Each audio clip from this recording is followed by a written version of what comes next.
Assalamualaikum warahmatullahi wabarakatuh. Bismillahirrahmanirrahim. Alhamdulillahi rabbil alamin. Wa bihi nasta'in wa na'udzu bihi min shururi anfusina wa min sayyiati a'malina. Wa nashhadu an la ilaha illallah wahdahu la syarika lah. Wa nashhadu anna sayyidana Muhammadan 'abduhu wa rasuluh. اللهم صل على سيدنا محمد عبدك ورسولك النبي الأمي وعلى آله وصحبه وسلم.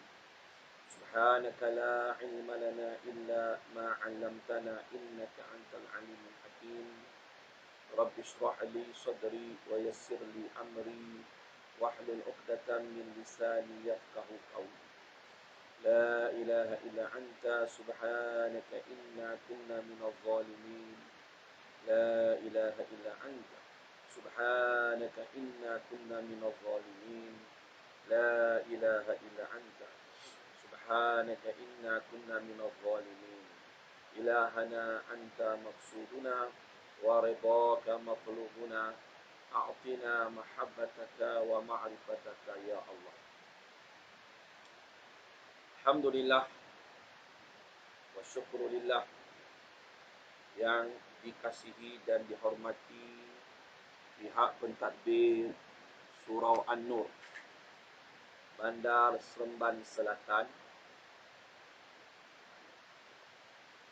Lebih-lebih lagi Tuan Pengurusinya, Tuan Haji Ramalan, sahabat saya yang bersungguh-sungguh untuk menyebarkan agama, menyebarkan ilmu, berkhidmat dengan surau, begitu juga para AJK-nya yang memberi sokongan kepada beliau.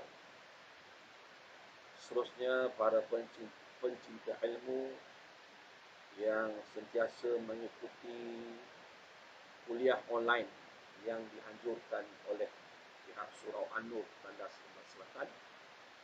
Alhamdulillah, pertama sekali kita memuji Allah Subhanahu Wa Taala kerana diberinya kita rahmat dan hidayah kelapangan masa untuk bersama-sama berkongsi sedikit sebanyak ala kadar kemampuan yang Allah Ta'ala anugerahkan daripada apa yang telah disusun para ulama yang muktabar, agar ianya menjadi satu pedoman, panduan kepada kita untuk memperbaiki diri, meningkatkan keimanan, ketakwaan kita kepada Allah Subhanahu Wa Taala.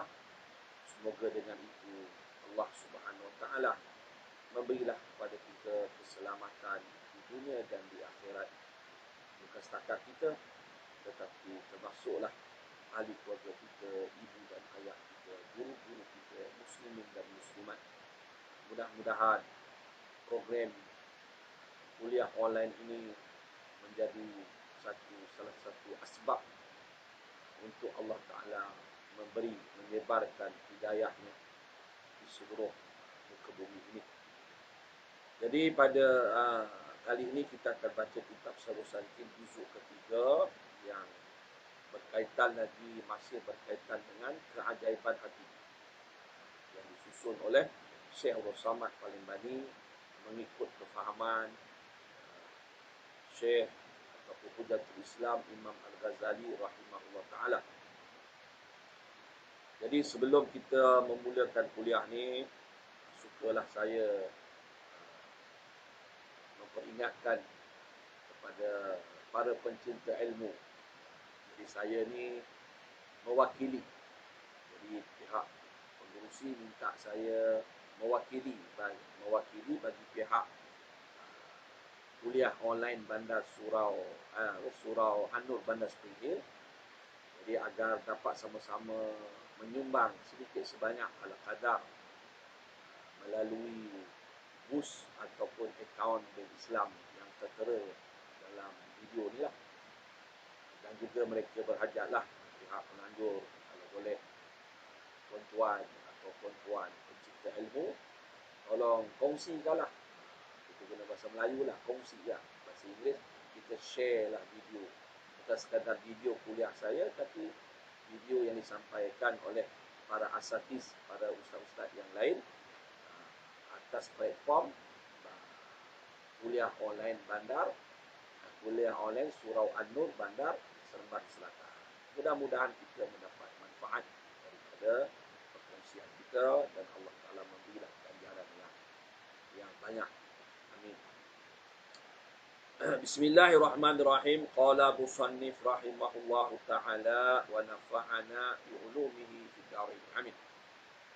Syahdan, lafaz qalbu yakni hati, dan lafaz roh dan nafsu dan lafaz akal itu ada empat sebutan lafaz ni. Qalbu, hatilah bahasa kita. Roh yang kedua, dan nafsu yang ketiga, dan akal. Kata Imam Ghazali, iaitu bersalah-salahan makna mafhumnya itu dan bersamaan makna hakikatnya itu. Jadi kata dalam kitab ni, empat benda ni dia berbeza dari segi mafhum. Segi mafhum berbeza, tapi makna hakikat benda yang sama. Satu makna, berlainan sebutan, tapi hakikat sebenarnya benda yang sama. Sebab itulah menyatakan Al-Imam Al-Ghazali rahimahullah ta'ala. Ini Imam Ghazali, Hujatul Islam. Beliau berkata dengan katanya, wa nahnu nubayyinu ma'nal qalbi wal ruhi wal nafsi wal aqli. Artinya, dan kami menyatakan atau kami menerangkan makna hati dan makna roh dan makna nafsu dan makna akal. Jadi empat ni dia akan terang. Empat perkara ni. Jadi kalau tuan-tuan ada kitab yang di kitab saya ni, kitab Syairul Salikin Jawi lah, yang ditahqiq oleh Ustaz Syekh Fahmi Zamzam, muka surat 12. Jadi Imam Ghazali nak terang kepada kita empat perkara ni. Qalbu, roh, nafsu dan akal. Fal awwalu lafzul qalbi wa huwa yuqlaqu li ma'nayain. Ahaduhuma al-lahmu as-sanubari asyakli al-mawda' fil janibil aisar min as-sadr wa fi batinihi tajwif wa fi batini tajwifun yaskunuhu damun aswadu wa huwa manba'ur ruh wa ma'dinuha. Wa hadha al-lahmu ala hadha syakli aidan mawjudun fil bahaim wal mauta. Artinya, diterjemah oleh Syekh Abdul Samad Palembani, maka yang pertama itu, dalam empat tu dia nak bahas lafaz qalbi. Jadi dalam empat tu hati dia nak bahas dulu. Yakni lafaz qalbu itu dalam bahasa kita hati. Jadi terjemahannya hati. Dan iaitu diitlakkan bagi dua makna. Jadi qalbu atau hati ni kata Imam Ghazali ada dua makna. Pertama, daging. Makna pertama dia kata dia kendaki dengan qalbu tu satu ketul daging. Rupanya rupa daging tu seperti buah kayu sanubarah atau sanubari yang ditaruh, atau daging yang diletak seperti buah sanubari diletak, Allah yang letaklah, di dalam pihak kiri daripada dada. Jadi dada kiri kita sini. Jadi kiri ada satu seketul daging yang berbentuk seperti buah sanubari atau sanubarah. Itu orang kata apa? Hati sanubariku. Rupanya sanubari ni sejenis buah. Sejenis buah. Dan di dalam batinnya itu, dalam batin daging tu berlubang. Ada lubang. Tempat diam darah yang hitam. Maksudnya situlah dalam lubang tu terdapat darah yang hitam. Ada satu darah yang hitam. Iaitu, makna lubang tu atau daging ni, daging yang berlubang ni, tempat terbit roh dan tempat keluar roh. Dan daging yang dinamakan hati yang atas rupa buah sanubari ini atau sanubarah ini ada pula bagi binatang dan bagi orang mati. Jadi kita kata jantung lah. Nak? Yang kita kata jantung. Biasa kalau kita penggunaan hati dan jantung ni berbeza lah. Tapi dalam ilmu tasawuf, qalbu itu adalah hati.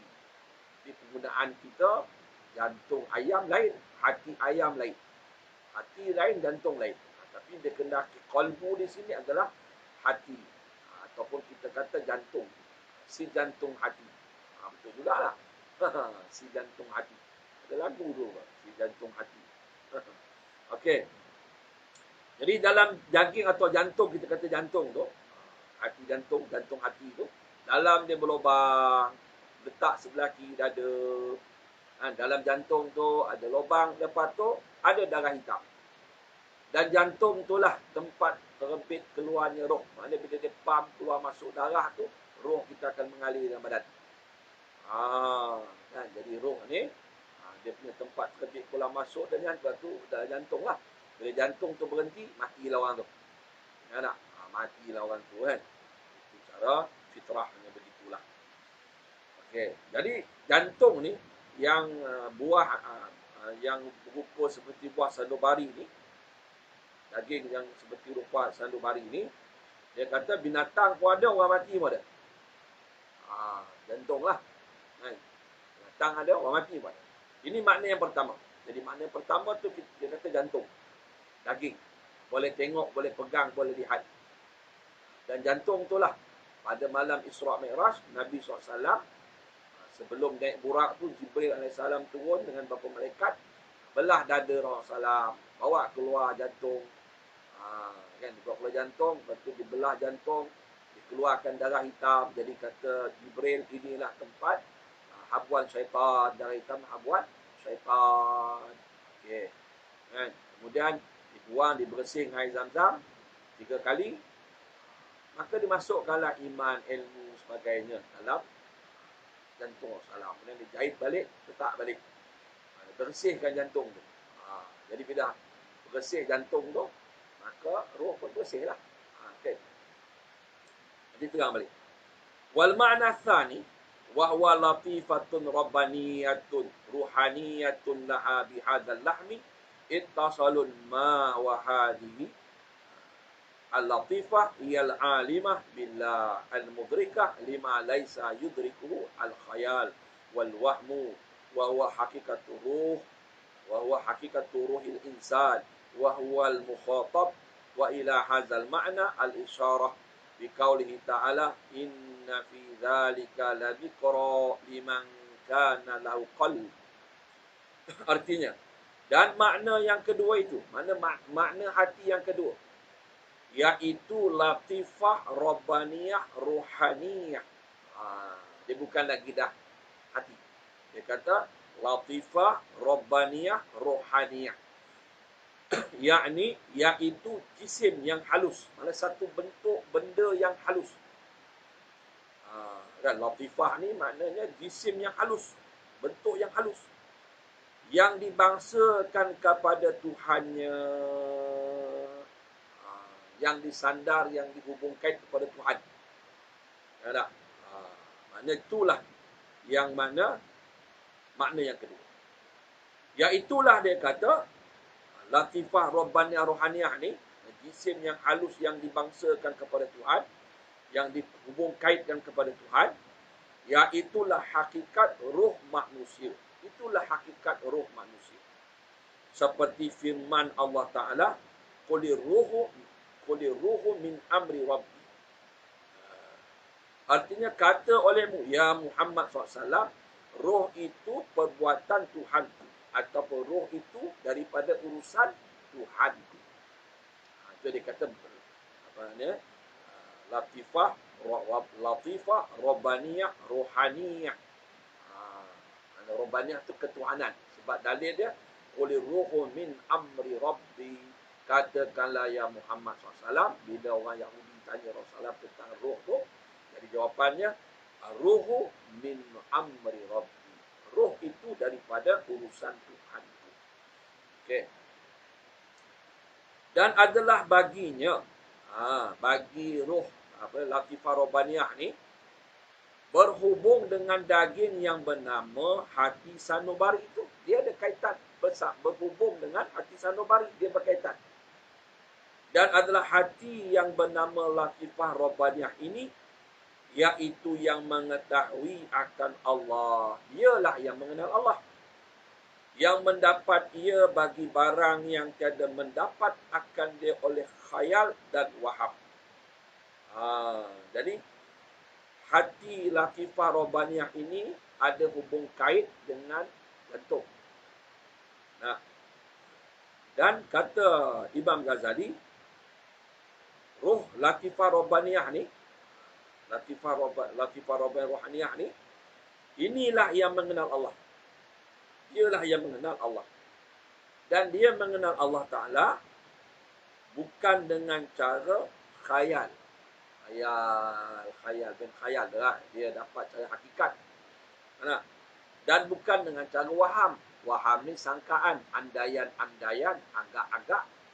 Itu waham. Umpamanya kita dah sebut itu tadi, waham ni seperti orang yang melihat di jalan yang panas atau tempat yang padang panas, padang pasir ke jalan raya panas tu, seperti berair. Dia sangka itulah air. Sebenarnya itu bukan air. Itu panggil apa? Aling-aling. Bahasa Melayu ke aling-aling kan. Panas. Orang kata air. Itulah waham. Sangkaan yang tak betul. Jadi, latifah robbaniyah rohaniyah ni, dia mengenal Allah bukan dengan cara khayal, bukan dengan cara waham. Okay. Dan hati yang bernama latifah robbaniyah itu, iaitulah hakikat roh insan. Itulah hakikat roh insan. Dan iaitulah yang dikhitab. Dikhitab, ditujukan percakapan itu oleh Allah Ta'ala di dalam alam arwah. Dengan katanya firman Allah Ta'ala, alastu bi rabbikum? Qalu bala. Artinya, Allah berfirman, tiadakah aku Tuhan kamu? Jadi Allah tujukan soalan ini, kata khitab tu. Mana ditujukan perkataan kalam itu kepada roh, hakikat roh, latifah robbaniyah. Maka berkata segala roh itu, bahkan engkaulah Tuhan kami. Saudara-saudara Palembang, inilah hakikat roh. Yang mana semua roh-roh dulu dalam alam arwah, Allah bertanya, roh Nabi-Nabi, roh Abu Lahab, Abu Jahal, termasuk saya, tuan-tuan, semualah. Tak kira bangsa, tak kira agama ke, masa tu semuanya fitrah lah. Jadi Allah tanya roh, bukankah aku Tuhan kamu semua? Maka kata roh, bahkan. Dan kepada makna yang kedua ini, diisyaratkan dengan firman Allah Ta'ala, inna fi dzalika la dzikra liman kana lahu qalb. Surah Qaf ayat 37. Artinya, bahawasanya di dalam demikian itu, iaitu peringatan, zikra, sesungguhnya satu peringatan bagi seorang yang ada baginya hati. Jadi Allah kan guna juga qalbu. Jadi qalbu itu Allah kata yang boleh menerima peringatan. Jadi orang yang menerima peringatan daripada Allah, pengajaran daripada Allah, mendapat kebaikan pengajaran peringatan pada para rasul, nabi, itu orang yang ada hati. Jadi hati yang dikendaki dalam ayat ini adalah roh latifah, latifah robbaniyah rohaniyah. Bukan hati yang daging, jantung tadi tu, seperti buah sanubari. Kau ni macam tak ada hati pula. Ni hati sebab perasaan. Hati, mana akal hati jantung tu? Tak. Hati yang itu adalah latifah robbaniyah. Dan adalah difaham daripada makna yang kedua ini, faham daripada makna hati yang kedua ini, bahawasanya hati itu iaitu roh jua, seperti yang lagi akan datang pada makna roh yang kedua. Jadi dia bahas 4 perkara kan. Dia nak terang pada kita. apa dia hati, apa dia roh, apa dia nafsu, apa dia akal. Jadi dia terang kata Imam Ghazali, empat benda ni mafhumnya berlainan, tapi hakikatnya benda yang sama. Okay. Jadi dia bahas tentang hati. Jadi qalbu bahasa Arab itu kita kata hati, tapi dikendaki hati di sini adalah jantung lah. Jantung hati. Jadi hati ni ada dua makna. Pertama adalah daging. Daging yang sebelah kiri dada kita. Daging itu Allah jadikan berbentuk seperti buah sanubari atau sanubara. Atau orang boleh kata hati sanubari. Rupanya sanubari ini adalah buah. Letak sebelah kiri. Dan daging tu pula dalam jantung tu ada lubang. Dan lubang tu ada darah hitam. Dan jantung ni pula tempat keluar masuk roh. Jadi roh tu dipam darah tersebut, dipam darah kan, pam keluar masuk. Yang kedua dia kata dan hati tu, hati jantung ni manusia ada, binatang ada. Orang dah mati pun ada. Okay. Orang hidup pun ada, orang mati ada, binatang pun ada. Tumbuhan tak adalah. Okey. Yang kedua dia kata makna hati adalah latifah rabbaniyah rohaniyah. Apa dia latifah rabbaniyah rohaniyah? Dia kata satu jisim yang halus yang dibangsakan kepada Tuhan. Iaitulah hakikat roh. Satu jisim, satu benda, bentuk yang sangat halus. Latifah yang sangat halus, yang ada kaitan dengan Allah, yang mengenal Allah, yang mana itulah hakikat roh. Setiap orang ada. Setiap orang ada. Baik dia Islam, baik dia kafir, baik dia Nabi, Rasul atau bukan Nabi, Rasul. Ni ada. Jantung tu semua orang manusia ada. Islam ke tak Islam ke, Nabi ke bukan Nabi ke, Rasul ke, wali ke, ulama ke, kan, orang jahil, orang semua ada. Jadi roh latifah rabbaniyah. Kadang saya sebut roh latifah rabbaniyah. Nah, ini pun semua orang ada. Dan dialah yang mengenal Allah dengan cara pengenalan secara hakikat. Bukan dengan cara khayalan, bukan dengan cara waham sangkaan. Dan roh latifah rabbaniyah ini, roh ini hakikat roh manusia. Inilah yang Allah tanya dulu dalam alam arwah. Alastu bi rabbikum? Bukankah aku ni Tuhan kamu semua? Qalu bala syahidna. Jadi semua roh, baik dia Islam, dia kafir, waktu di dunia ni, di dalam alam arwah, semuanya beriman. Roh tu beriman. Jadi dikenal Allah. Bala, dia kata Allah. Engkau lah Tuhan kami. Dan roh inilah atau hati inilah yang diguna pakai dalam sebahagian ayat Quran, mana Allah berfirman, inna fi dzalika la dzikra liman kana lahu qalb. Sesungguhnya dalam perkara tersebut sungguh ada peringatan liman kana, bagi orang-orang yang adalah lahu, bagi orang itu qalbu, ada hati. Mana hati yang dikendaki sini bukan hati jantung, tapi latifah rabbaniyah, rohaniyah. Jadi rohani makna benda yang tak boleh dilihat lah, tak boleh dipegang, tapi dia ada. Jadi maknanya hati ni dua makna. Nanti dia akan teranglah tentang roh. Roh tu apa? InsyaAllah nanti sampailah. Okey, sebab itulah kalau kita baca kitab, kan, kalau orang yang biasa ambil, ada pernah ambil zikir, tarekah kan, kita rekat lah. Atau baca kitab hidayah, umpamanya kita kalau kita jauh Hidayatus Salikin. Hidayatus Salikin ni adik kepada Syarul Salikin lah, seolah-olahnya kan. Syarul Salikin ni kan tebal, ada 4 jilid. Hidayatus Salikin ni sikit dia bahasanya, tapi masih lagi kitab tasawuf. Dan dia dalam tu, dalam Hidayatus Salikin, dia ada terang tentang adab zikir. Jadi Syarul Samad Palembani, dan kitab Syekh Dr. Fatani pun ada tulis jugalah, nama Diyaul Murid. Syekh Dr. Fatani pun ada tulis tentang adab zikir. Jadi adab zikir ni dia kadang-kadang berbeza di antara satu syekh dengan syekh yang lain. Jadi itu pengalaman mereka lah. Cuma dalam cerita dalam kitab tu, Orang yang berzikir ni, kalau kita tengok orang berzikir, la ilaha illallah, la ilaha illallah.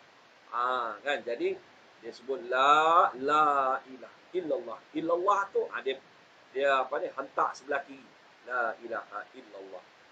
Kalau dalam kitab Hidayatul Salikin dia kata, kita zikir tu sebut la ilaha illallah tu, mana la itu kita naik, kita tundukkan kepala, kita naikkan la tu kita naikkan la ilaha illallah.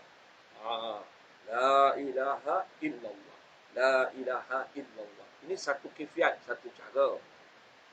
Kan? Tapi kebiasaan kita tengok memang orang zikir la ilaha illallah ni, illallah tu, Allah tu kepada inilah, supaya masuk kalimah Allah tu, la ilallah tu dalam hati. Itu sebab apa? Nak bersihkan hati tu. Nak? Daripada tempat syaitan tu. La ilaha illallah, la ilaha illallah, la ilaha illallah. Kan, tempat syaitan. Jadi sebab jantung ni tempat keluar masuk roh. Dan jantung ni tempat pam darah. Jadi bermakna, kata almarhum Tok Guru saya, mana roh ini berjalan dalam badan kita mengikut aliran darah. Syaitan pun, dalam hadis kata, syaitan pun berjalan dalam badan kita ikut saluran darah. Roh pun sama. Okey. Fahamlah. Jadi sebab tu zikir. Zikir la ilaha illallah, la ilaha. Zikir illallah tu di hati. Supaya kalimah Allah tu atau zikir tu dia dalam kitab tauhid seperti Matan Ummul Al-Barahim, supaya kalimah la ilallah itu kita sebut banyak-banyak supaya dia jadi darah dan daging. Kan, pasal dia kata hati tadi, jantung tadi, tempat keluar masuk roh. Jadi bila kita zikir tu, jadi bersihlah hati jantung tu. Jadi nanti bagi orang sampai hakikat zikir, yang sungguh-sungguh berzikir, maka nanti degupan jantung dia itu, pam jantung dia itu, ada zikir. Mengikut rentak zikir. Kan dia duk tu. Itu hebatlah. Sebab tu kalau kita baca sejarah sebagian para awliya Allah, sejarah ahlullah, ada sebagian wali Allah kan, seperti Halaj, bila dipotong dia tu, dipancung tu, darah dia tu oleh Allah tu, kan, itu hebatlah. Jadi zikir dia tu masuk dalam darah dan daging. Darah dan daging itu banyak kitab ataupun sebagai pengarang kitab tasawuf, dia mengajar cara zikir yang disebut tadi lah. Seperti Syekh Usamad Al-Bani dan Syekh Al-Fatani lah, orang Melayu kita lah kan. Arab tu lebih banyak lah bahasanya. Okey. Jadi itu tujuan. Sebab tu bila kita faham ni, supaya itu yang dia suruh zikir jadi darah dan daging. Kenapa kena la ilallah tu kita hentak sebelah kiri. Illallah, la ilaha illallah. Jadi hati itu tempat perasaan. Kita nak, kata ulama, cinta dunia itu semua perasaan. Kata guru saya, media. Jadi kita kena hilangkan dengan perasaan. Perasaan kita asyik kepada dunia, asyik kepada makhluk, asyik kepada keduniaan, asyik kepada benda-benda yang haram. Jadi kita ajar dengan zikir hati kita tu supaya asyik kepada Allah Subhanahu wa taala. Itu dalam kitab Hidayatul Salikin. Dia kata lepas berzikir, jangan terus minum, makan ke apa, kita biar kita tahan nafas ke, tunggu sekejap supaya kesan zikir tu masuk dalam badan kita. Bila kita minum, jadi panas zikir yang membawa rindu kepada Allah itu akan hilang bila kita makan, minum. Itulah yang ditulis oleh para ulama ahli sufi. Kemudian kita masuk pula, dan maknanya yang kedua. Maknanya yang kedua itu pada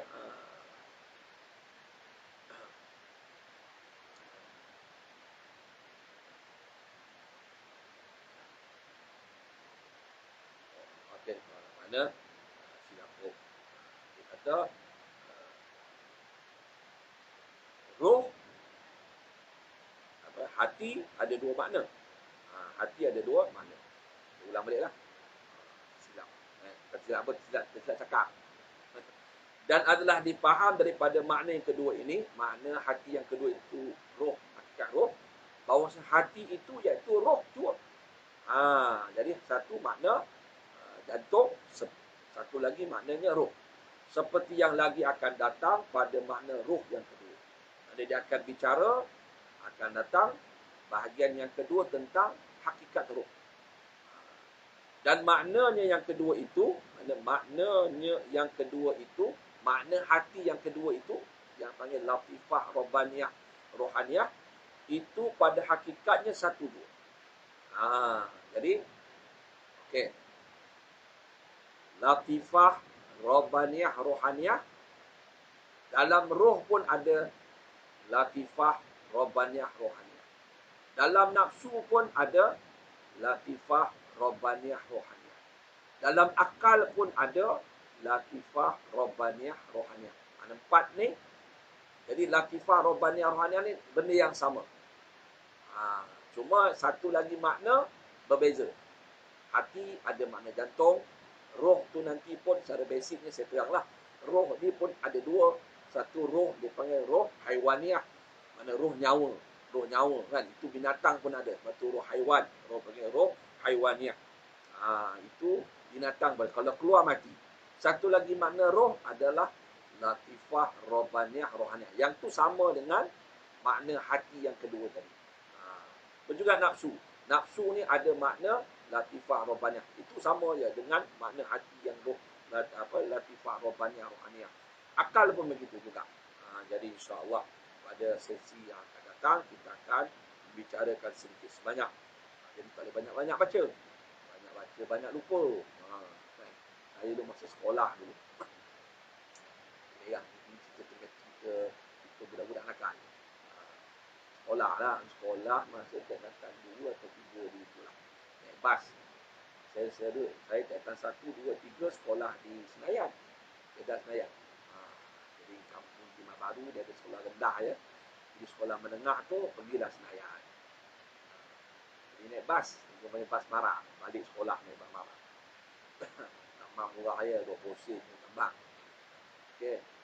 Kemudian ada terbaca budak-budak nakal tu terbaca di tempat duduk tu. Jadi kita duduk sini, ada tempat ditulis kat dinding tempat duduk yang depan saya tu. Koyak kan budak nakal dia koyak ni baca. Ini orang malas punya kata-kata hikmat. Tak boleh pakai. Ini orang malas ni, orang jahil punya kata-kata hikmat. Dia kata banyak baca, banyak lupa. Banyak baca, banyak lupa. Sedikit baca, sedikit lupa. Sikit baca, sikit lupa. Baik, tak payah baca, tak ada apa nak lupa. Gelak kan. Kita ingat, sampai sekarang kita ingat ni. Yang tu, kata-kata hikmat. Kata-kata hikmat orang jahil. Orang malah belajar. Tak boleh pakai lah. Tak boleh pakai kan. Jadi kita kena banyak baca. Baca apa? Baca La ilaha illallah. Baca zikir. Kan? Baca selawat. Allah kata, wazkurullah kathira. Nak berzikir pada Allah kathir. Banyak-banyak. Ada orang petikai, kena zikir kalimah Allah. Itu lantar dia lah. Nah, sebab tu dalam, kata, saya tengok video Ustaz Syuhada, Datuk Syuhada kan. Mana mufakat yang kata, guru kami. Maknanya dalam berjalan menuju Allah, tidak ada mujadalah, mubahasah, munazah. Dia tak ada. Kan? Maknanya kita nak berjalan menuju Allah, tak boleh bertengkar. Tak boleh nak berdebat. Tak ada nak bersibuk-sibuk dengan qala wa qila. Apa orang kata. Yang ada, kata guru kami, amanu wa amilus solihat. Kita percaya, beriman dan kita beramal. Sebab matlamat kita nak sampai Tuhan. Nak bersihkan hati supaya kita kenal Allah. Dengan sebenar-benar pengenalan sebelum kita masuk alam kubur. Dah masuk alam kubur, kata guru saya, Fir'aun pun kenal. Fir'aun pun nampak kan. Dia nak beriman kan, malaikat Jibril marah lah. Kalau kita bersejarah. Fir'aun tu, nyawa dah sampai di harkum, baru nak beriman dengan Nabi Musa. Beriman dengan Allah Ta'ala. Mana nak pakai? Begitulah. Jadi itu tujuan kita belajar ilmu tasawuf dan beramal. Kita percaya dan kita amal. Tak perlu kita nak petikai amalan orang, orang ahli sufi ni. Kan? Kalau tak nak, diam-diam sudah. Jangan kita komen. Jangan kita komen. Amin. Sebab kita bukan ahli ilmu kemenangan. Kerana petikai ni akhirnya penyakit dengki tak bersih, penyakit tomak tak bersih, tak boleh kenal Allah. Kenal Allah yang bagian saya sebut tadi lah. Kita nak kenal Allah macam ni. Yang selaras dengan latifah, robaniyah, rohaniyah. Kalau tak sampai kenal yang macam ni, kita kenal itu sekadar khayalan dengan waham. Sebab tu kenal kita kepada Allah sekarang punya ni, walaupun kita tahu yang berimakan itu Allah, bagi rezeki Allah, semuanya Allah Ta'ala, tapi kita punya penyakit hati tak bersih. Seperti iblis yang kenal Allah, tetapi ibadat dia yang dia buat itu tidak menghilangkan sombongnya. Akhir jadi kafir. Jadi kita yang ada hanya muzakarah, berkongsi maklumat, kan? Muzakarah, saling ingat mengingat. Itu prinsip ulama-ulama ahli sufi. Jadi mudah-mudahan sedikit sebanyak yang apa kita kongsi pada sesi kali ini, kita mendapat kebaikan, mendapat kefahaman. Saya mohon maaf kalau ada tutur kata saya yang tidak dapat dipahami, atau penyampaian saya ada terkesan bahasa menyentuh mana pihak dan pribadi. Sekiranya ada manfaat dalam perkongsian kita, semata-mata anugerah Allah Subhanahu Wa Taala kepada kita semua, dengan keberkatan hubungan besar kita Nabi Muhammad SAW, para sahabat, para awliya Allah, para ulama, dan guru-guru saya, almarhum guru saya, dan doa mak bapak kita semua dan sekalian muslimin dan muslimat. Mudah-mudahan Allah Ta'ala merahmati kita semua. Wabillahi taufiq wal hidayah. Wassalamualaikum warahmatullahi wabarakatuh.